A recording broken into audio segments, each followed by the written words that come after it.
বাপরে! আচ্ছা, তোমার কি কারোর সাথে কি তোমার রিলেশন আছে? মনে হয়। আমি নিজেও কনফিউজড। আরে বাবা ঘুমাবে না। ঘুমাবো 12টা বাজেনি তো বনু। 12টা না বাজলে আমি তো ঘুমাই না। 12টা বাজুক।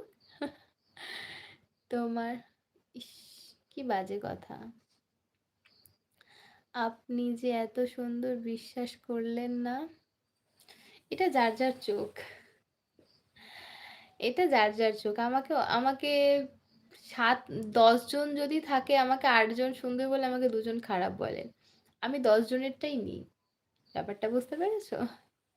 10 টাই আমি এক্সপেক্টও করি, একসেপ্টও করি। দুটোই। এটা তার চোখের ব্যাপার, সে আমাকে কি নজরে দেখছে। বুঝেছো? তোমার পড়াশুনো কত?